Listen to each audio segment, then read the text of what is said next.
you know, like in a 24-hour period, mainly because that's a lot of weight to go up and down often. So they generally will do it about once a day, midday to 2 times. Yeah, it feels like fishing wire. It's really thick. Sometimes, really kind of just depends on the mood. Sometimes they lay down.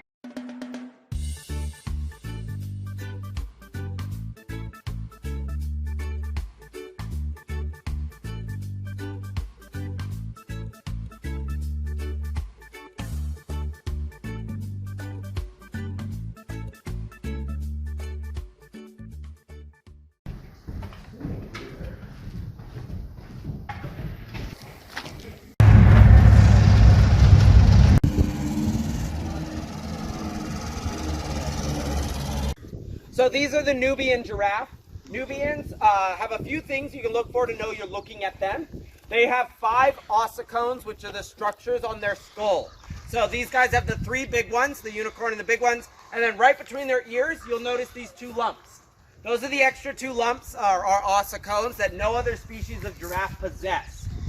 Also unique, they are known as the knee sock giraffe. Their spots stop right above the knee line. All other giraffes have spots past their knee to some degree. So in the case of these guys, it kind of looks like they're wearing very dirty brown tube socks. They can be the tallest, or they are the tallest species, but again, height is genetic, and there have been a few cases with individuals over 20 feet tall.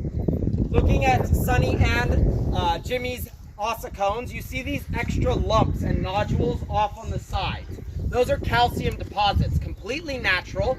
Males fight by swinging their heads in a big pendulous arc. So when you do that, if you add more weight to your skull, you do more damage per hit because gravity has more weight to pull on.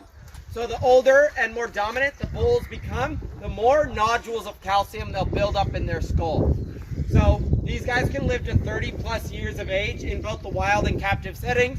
So males that are close to that mark, their whole head, including their lower jaw, can be riddled with those calcium deposits.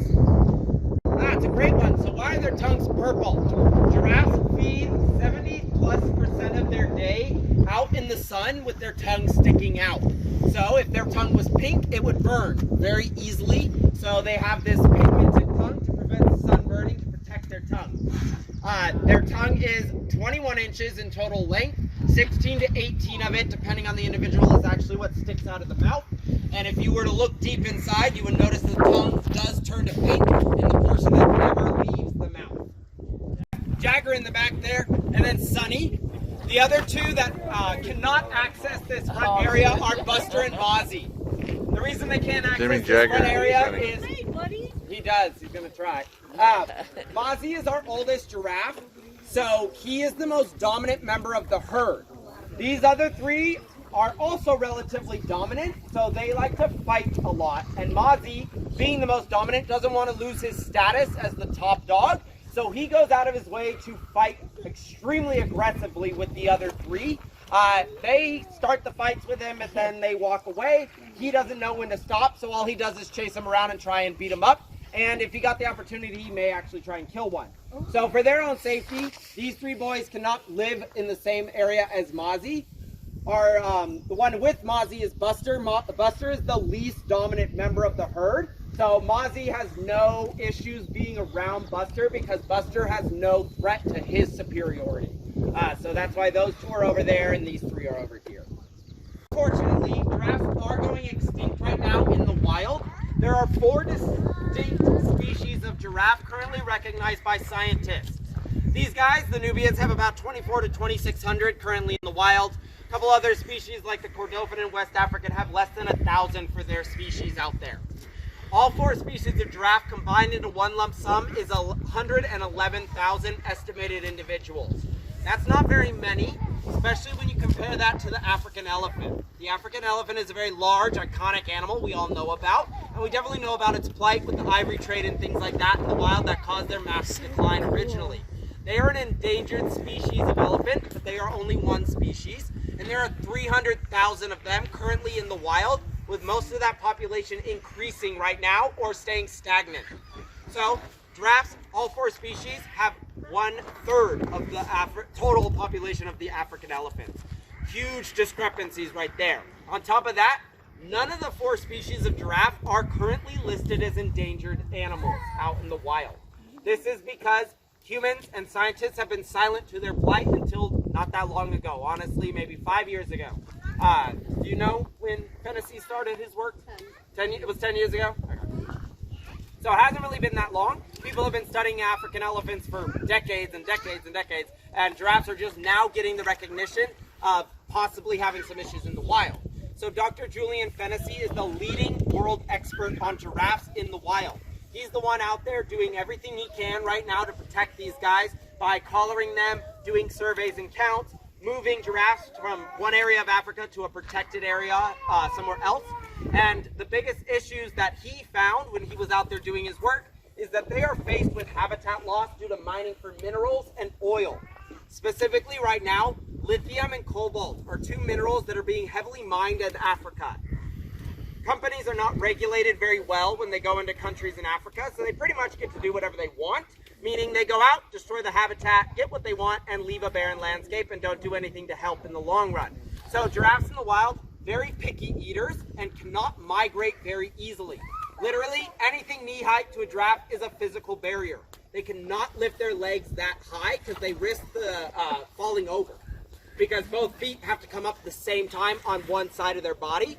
So if both feet on one side go up above the knee height, they just go up and they're on the side. They also hate water a lot, so they will never walk through water. Even though they could walk across a river or a creek and never have the head go under, they look at a thing of water and say, nope, I'm not going through it, and they turn around and walk away. So in the wild, there's a lot of barriers that prevent these guys from moving out of an area that's been destroyed to find a new suitable habitat for themselves. So we as everyday citizens can actually help giraffes by recycling our electronic devices. Electronics like your phones, tablets, computers, laptops, or well, that's a computer too anyways, cameras, all of them have lithium and cobalt as well as platinum, gold, and all these other rare minerals and things in them. All of that stuff is reusable. None of these minerals go bad in any way. So if we recycle our electronics, we can take those minerals out of them, put them in a new piece of electronics, and we are no longer needing to go out and find new sources to mine in Africa. The other issue these guys do deal with is poaching. They are killed right now for their meat, skin, tails, and hair. Unfortunately, their meat is the #1 reason they're being poached in the wild, and that's because a lot of the countries where they're found are going through a lot of civil war and civil unrest. People's homes and everything they've ever had have been destroyed, so they are resorting to killing animals in the wild just to feed themselves. It's a big animal. It can feed your whole village or your whole family for a very long period of time. So obviously, it's kind of worth going after the giraffes. So that's sad, but you gotta kind of understand the perspective of the people who are doing that. The big issue that we can all try and help with is organized crime groups that are out there killing these guys, not for their meat, but for their skin, their tail hair, and their bones. If you find anything made out of giraffe body parts, caution you from buying it. The moment you buy it, that means those crime groups are going to see incentive to go kill more giraffes to make more of it because they're making money off of it. So if we as humans just collectively say no more, we're not going to buy these things, there's no need for people to go out and kill these guys to make these items anymore. The good news is though, a couple years back I think, California and Spain put in regulations into their countries, and in the case of our state, that regulated importing and exporting into our areas. So California is the only current state in the United States that has any type of protection for giraffes, meaning you can't bring anything giraffe related into this state. And then Spain is the only country in Europe that currently has those same regulations. Foremost, you can come all the way up to the bar. Do not go over, under, stand on it. Please don't go up the steps for your own safety. The closer we are, the better, because we don't want these guys to lean on the fence to get the food if you're standing way out here, because it can snap like a toothpick. And then let's be honest, most of the time they won't even do that because they're just like, that's too far away and I'm lazy. So the closer you get, the better. Second rule, very important, please do not pet them. They are not dogs or cats. They do not appreciate being touched. A hand coming for their face is a very startling experience. They will flinch by pulling their head back really sharply. They don't want to hurt us. They are gentle giants. But if you're standing there and they pull their head back and they hit you on accident, trust me, it hurts a lot. Or you're knocked out instantly on the ground. Jenna here will demonstrate how to feed a giraffe properly and then hand out yams. You guys will get a stack of yams, feed out one at a time, feed between your thumb and your index finger, they can't flat palm feed. So that's why it's important you hold it like that. Then if you want to kiss, you'll pop it in your mouth. I'll take it from you. Just make sure that you let go. So when I give you guys yams, please just go in and start feeding. They're not the most patient. And the closer you get, the less tongue you may receive with those kisses. But fair warning, that is not always true. Especially with the guy in the middle. Thank you. So the Nubian species is the tallest, but height in giraffes is genetic, just like humans. So Jagger here is 19. Go all the way up to the He is our tallest, but the Nubians have Go all been the way up. recorded at 20 plus. Elizabeth, gotta go up. Yeah. Our shortest Close. is Mozzie. He's actually the oldest, and he's 16 and a half. Bonnie. Good job, Sonny. Yeah, Sonny likes to test his food first, and then decide whether or not he actually wants it. Oh, too dirty, just throw it on the ground. Try a new piece. Try a new one. Sonny, bye. Okay. Here we go. Oh, you're such a nice. Yes, that's good. One more. Oh no, I got another one. Look how many I have. Okay. Oh, look at your tongue. Yeah. Yes. Yes. Very good. Well, if you're not Elizabeth. gonna eat it, Listen, come over here. all right. Well, somebody Go up there. You gonna put one in your mouth?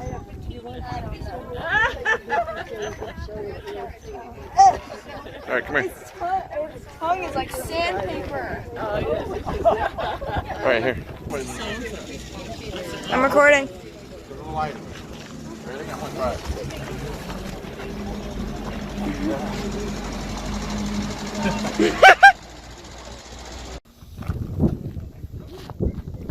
You can reach. I know you can.